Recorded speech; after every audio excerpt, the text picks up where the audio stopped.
Ginisa si Rigor sa sarili niyang mantika sa sobrang desperado ni Rigor na gusto niyang mapatunayan kay Hippie na buhay itong si Ramon, kaya't pinangunahan nito si Hippie.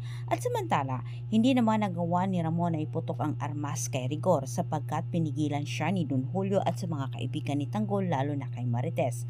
Mabubulabog umano ang puwersa ng mga lispo kung papatulan ni Ramon itong si Rigor at higit sa lahat, malalaman din ni Rigor kung nasaan itong si Marites. Si Franco ang humarap kala Rigor at pinagtabuyan din niya ang mga ito. Hindi naman pinalagpas ni Ramon ang panggugulo ni Rigor sa kanyang mansyon, itinawag niya ito kay Hippie.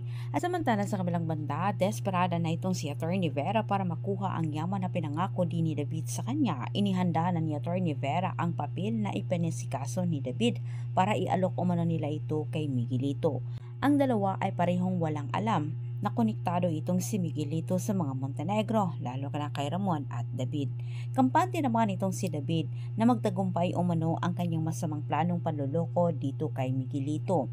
Tinulungan ni Tanggol itong si Fatima sa kabila ng nagawa nito sa kanya para hindi umano mahuli sa mga tauhan ni Ramon itong si Fatima. Sa ni Tanggol na matunto nila Franco ang kinaroroonan nila Paing kahit itong si Fatima kanyang pinigilan. Kinuha ni Tanggol ang bag, pera lang ang kanyang ibinigay.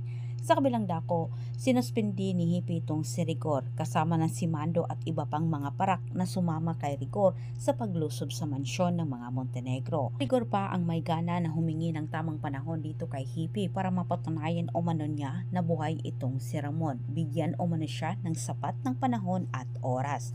Pero huli na ito dahil binabalaan na ni Hippie itong si Rigor na sa oras na ito'y magkakamali sa pangalawang pagkakataon, tuluyan na umano niya itong tanggalin sa posisyon.